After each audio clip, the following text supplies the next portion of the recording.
Someone changed the code? Yeah. Daniel.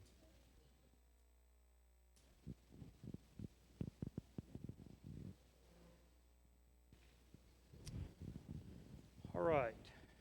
Got a couple announcements. It's not up. I got it. All right, there we go.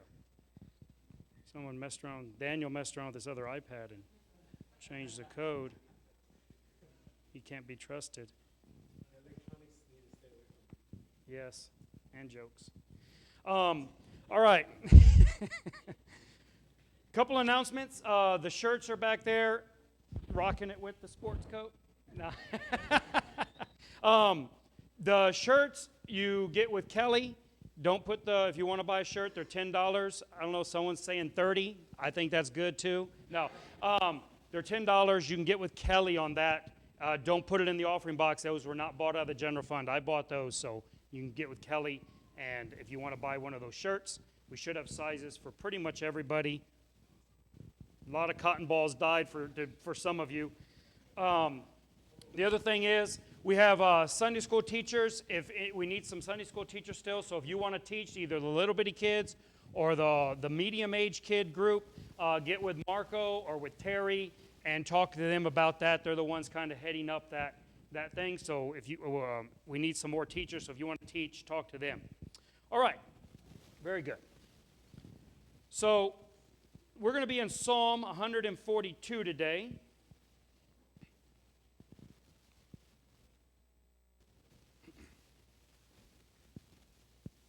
It says, I cried unto the Lord with my voice. With my voice unto the Lord did I make my supplication. I poured out my complaint before him. I showed before him my trouble. When my spirit was overwhelmed within me, then thou knewest my path, and the way wherein I walked, have they privily laid a snare for me. I looked on my right hand and beheld, but there was no man that would know me. Refuge failed me. No man cared for my soul. I cried unto thee, O Lord. I said, Thou art my refuge and my portion into the land of the living. Attend unto my cry, for I am brought very low. Deliver me from my persecutors, for they are stronger than I. Bring my soul out of prison, that I may praise thy name. The righteous shall compass me about, for thou shalt deal bountifully with me. For those that don't know, David writes this, or at least composes this. He probably wrote it later on, but he composes it, and it may be just in sentiment in his mind. But when he's in the cave of Adullam, he's in this cave. He has fled from Saul.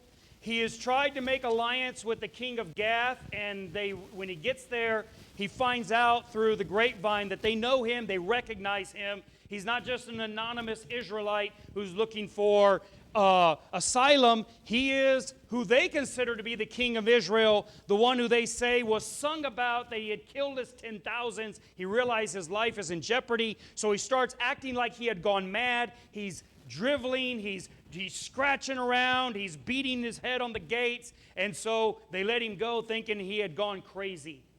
And he goes and he hides in a cave, and he basically composes this psalm we've written, that we've read, where he says that he's all alone, there's nobody around him to help him, nobody cares for him, things have not worked out, he had put his trust in God, and yet here he finds himself in a dark, damp cave by himself. But when we go back and read 1 Samuel 22, it doesn't look like that. It says that he goes down to the cave, and his whole family comes down and joins him, and he gathers up about 400 people, loyal soldiers. So here's David we think of a small cave, a little cave, but he's in a cave that fits 400 people. He's got all his soldiers around him. He has his dad, and all his brothers are with him. And he writes a psalm saying, I looked on my right, I looked on my left, I find nobody stands with me. Nobody cares for me. I'm all alone.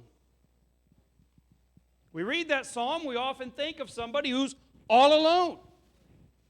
What we find is, we find something I think we can identify with a little better. We find someone who's all alone in a crowd. You know, we live in a time when people feel this way. Loneliness is higher now, indexes of loneliness are higher now than they've ever been in history that we've kept record of this. And there's more people than there ever have been in history. How are you alone in a city of 2 million people? How are you alone when you're in a world that has 7 billion? How are you alone? But so many people feel alone. So many people feel the way David felt. Nobody cares for me, which is kind of where loneliness stems from. It's not that there isn't someone next to me, it's that nobody actually cares for me. And if you look at David's experience that he records in in Psalms 142 and in 1 Samuel 22, what you find is that most of the people, perhaps all of the people that had joined up with David, they weren't actually too worried about David. These 400 soldiers that had joined up to David, they were there because they were outcasts. And they thought David could do something for them. And a lot of times you and I perhaps feel lonely because the people that surround us aren't that interested in us. And maybe that's why we feel lonely. And you know, it's interesting, though, that even when we look at that, we think that there are people who nobody does care about. You think there are people that nobody cares about. And yet that's hard to imagine because, you know, even though you think of the worst people in history, somebody cares for them too. Hitler had a girlfriend. I mean, if Hitler can have of course, if you're here today and you don't have a girlfriend, I'm not trying to say anything mean about you. I'm just saying if Hitler could have a girlfriend, there's always hope. Hold out hope. You think, you know, people like that, they're people only a mother could love. And some of those people you think not even their mother could love them. Look, I have seen little brat kids, and it's a good thing I'm not their mother. Because, no, I don't advocate violence. No, you look at people and you look at the worst kind of people in the world, and there are people who care for them. People that you can't stand, there are people who love them and care for them and are concerned about them.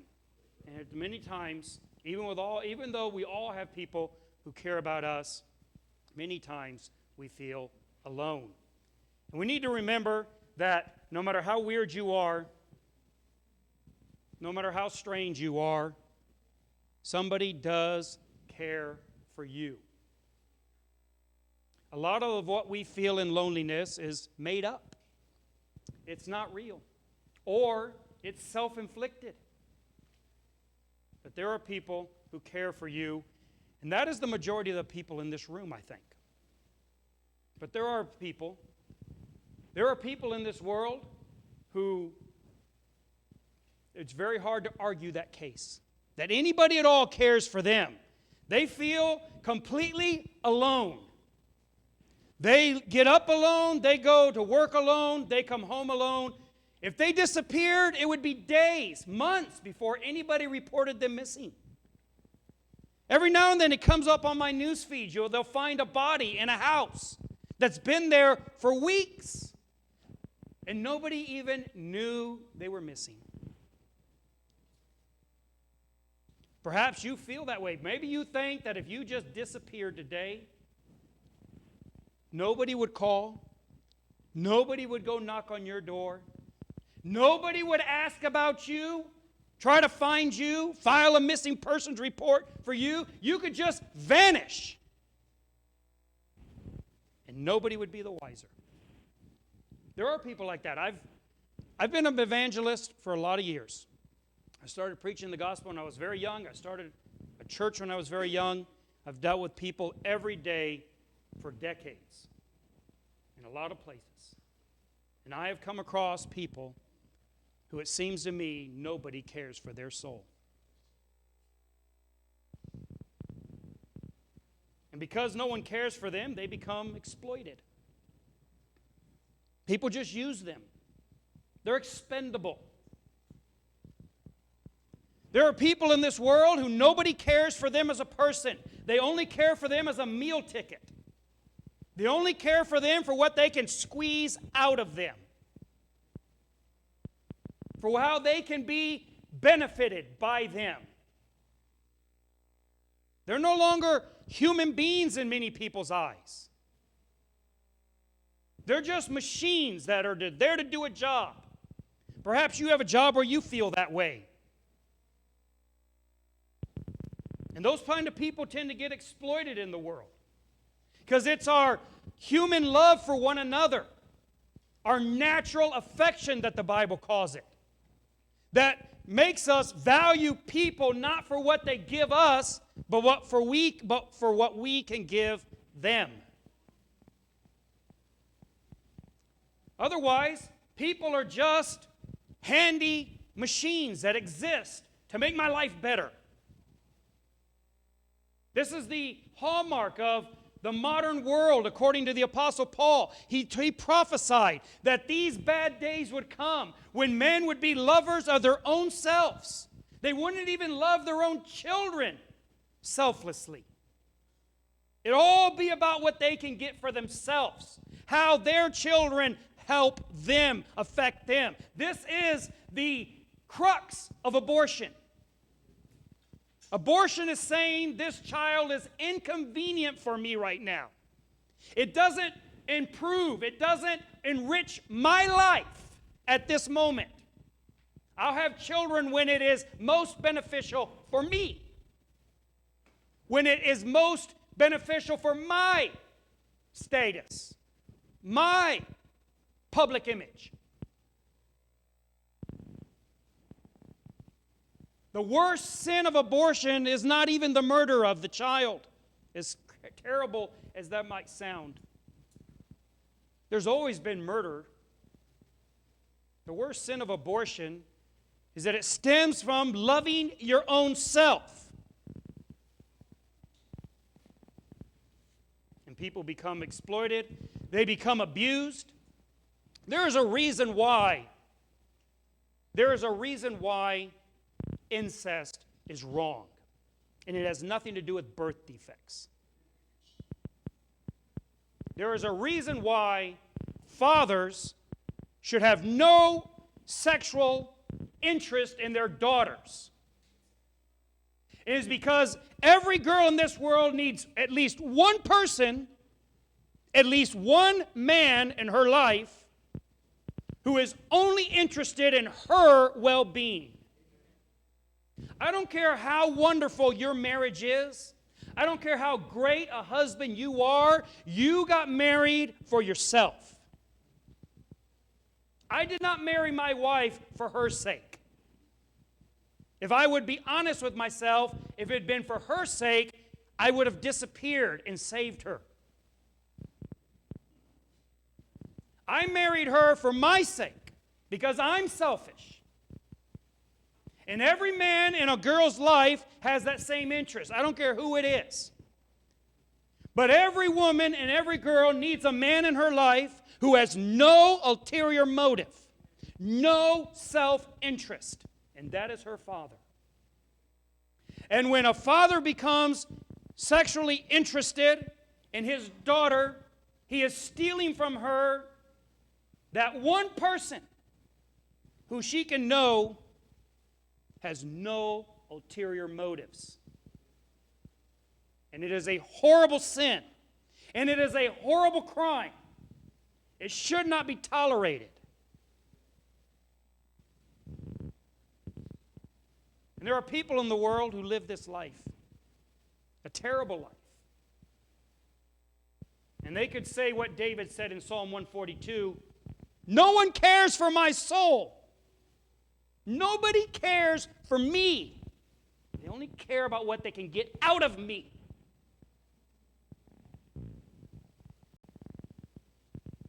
These people tend to feel forgotten, like they're just lost. Lost in a sea.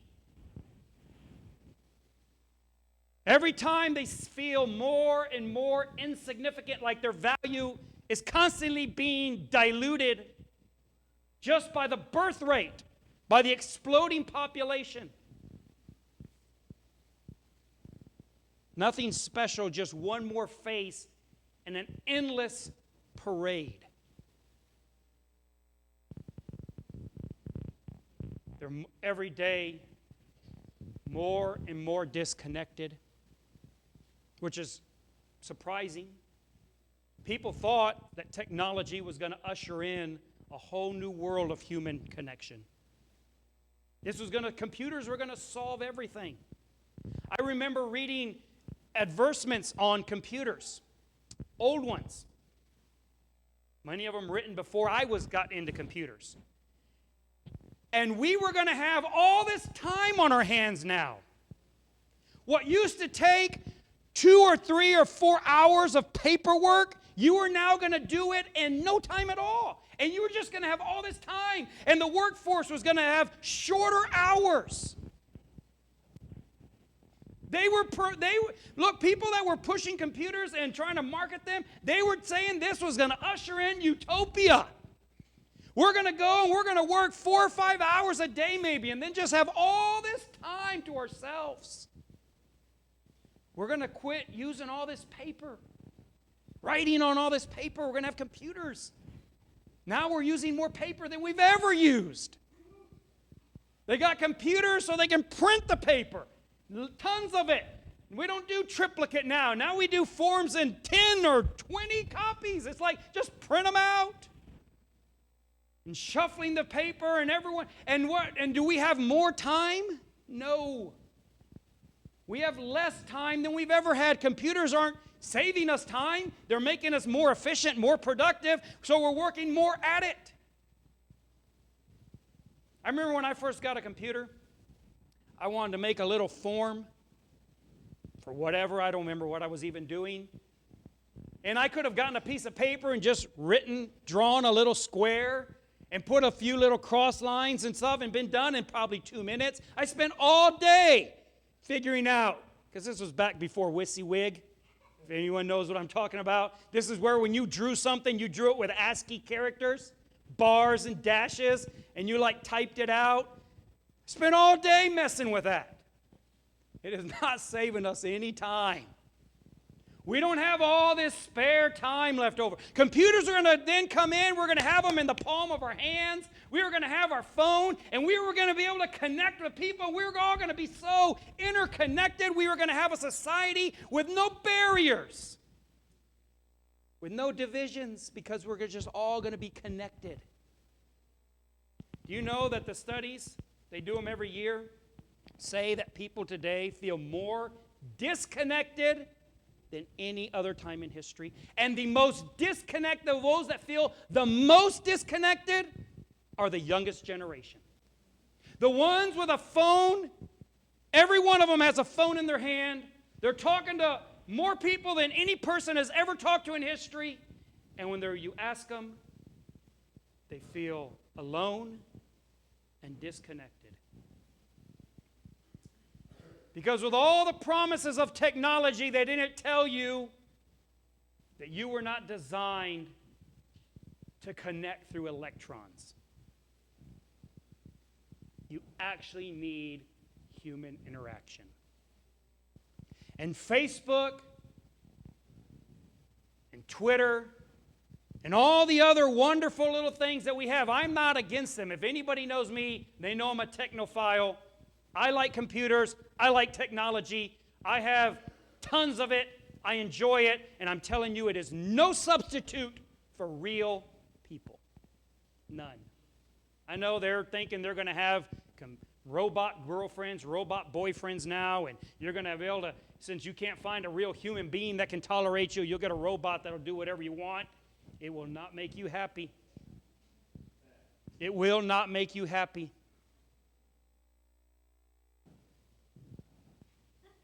I don't know what they're doing back there. 4,000 friends on Facebook is not a substitute for one real friend in real life. You know what they say most improves people's index of loneliness? Raises it?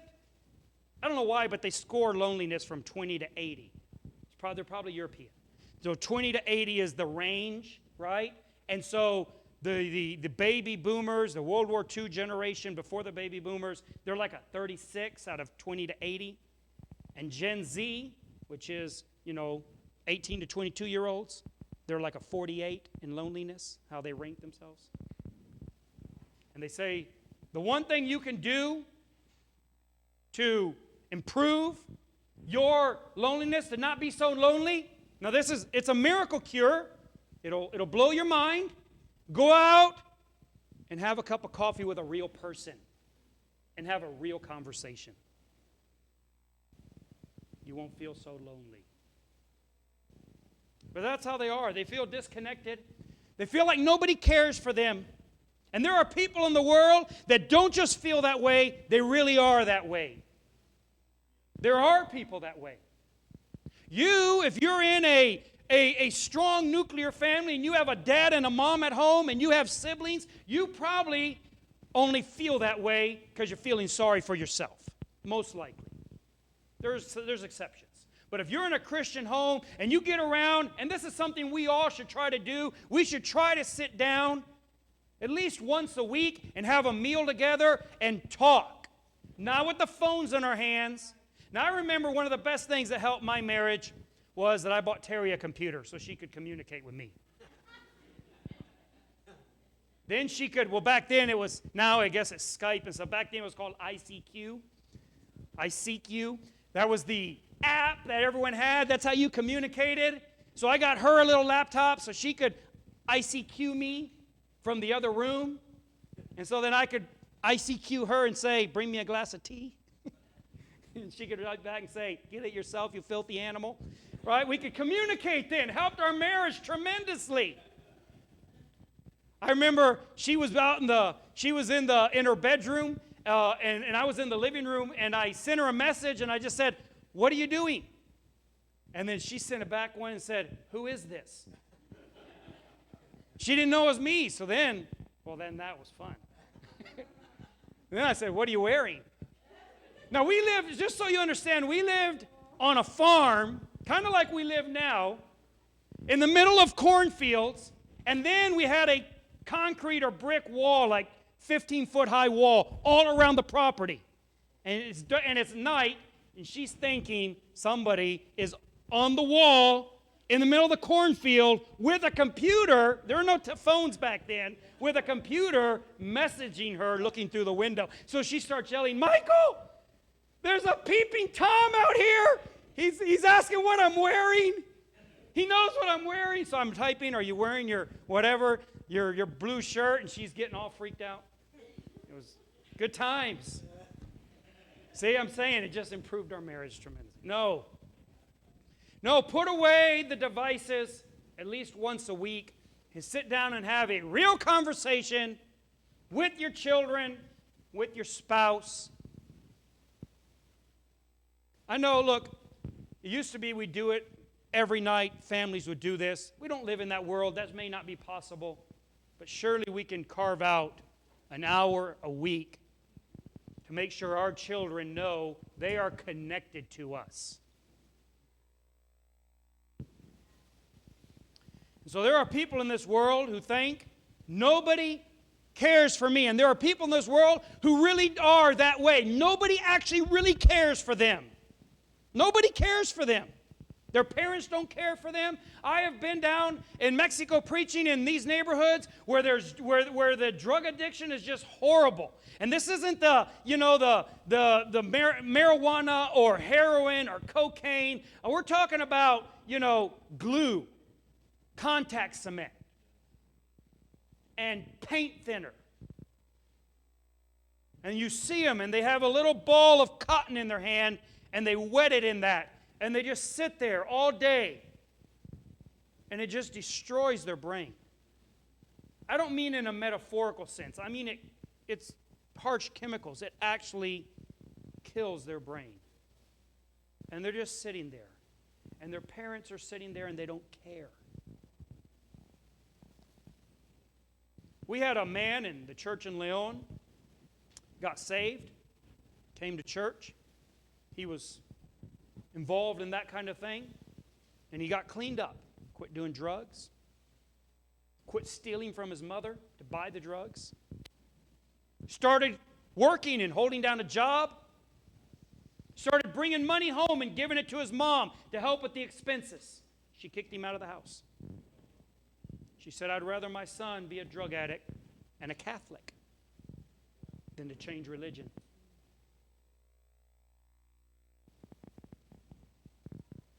There are people that no one cares for them. Nobody cares for them. I want to tell you that Jesus cares. He cares for you. This is why it is so offensive, why it is so unacceptable for you to not love Him. Because He cares for you. He cares for you more than your dad cares for you. As much as a father, I want to love my children selflessly. I know because I know my own inner dark self that is not 100% possible. As hard as I try to be selfless, I'm not. And if you talk to my kids, they'll say I don't even try.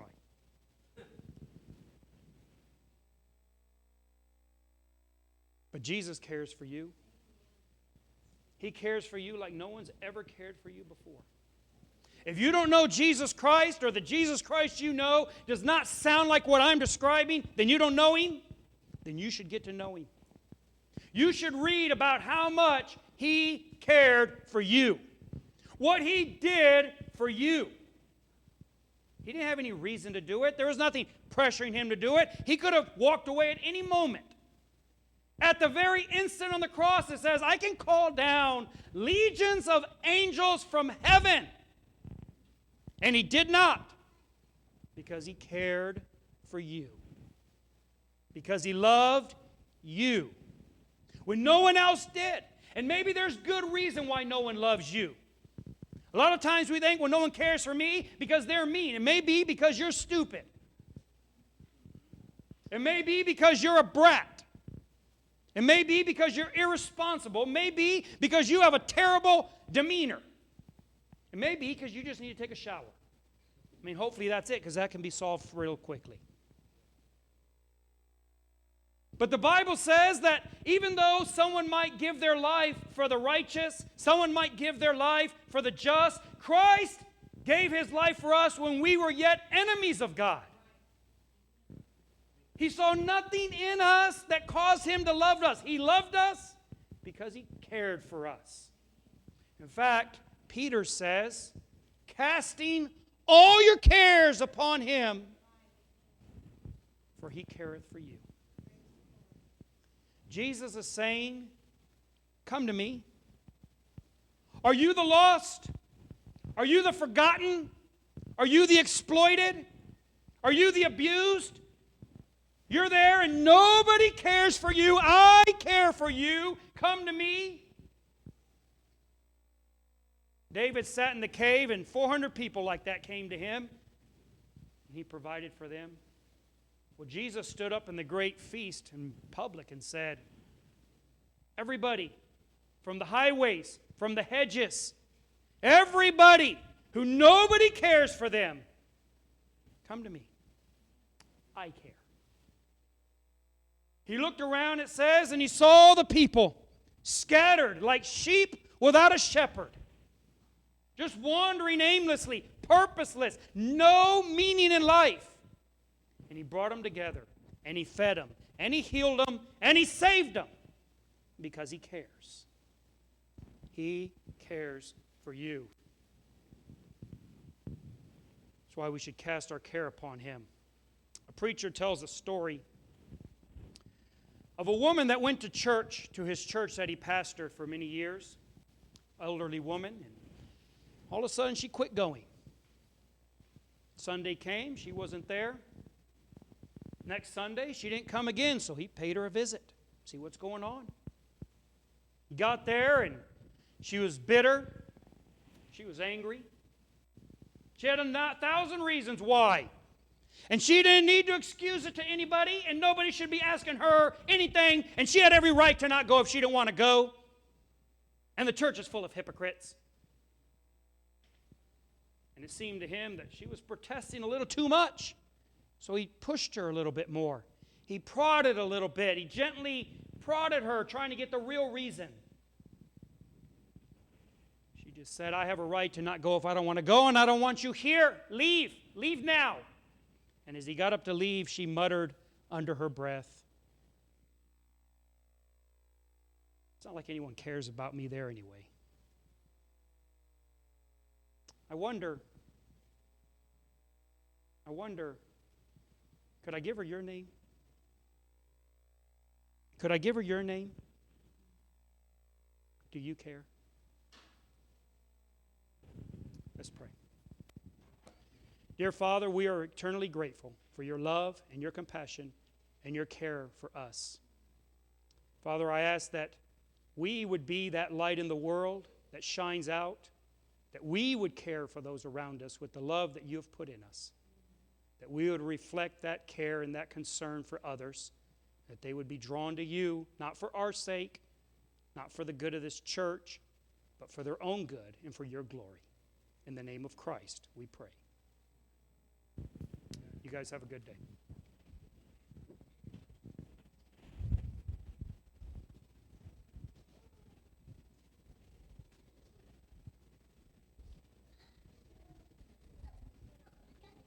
Somebody messed around with this. This one. 5437, right? No.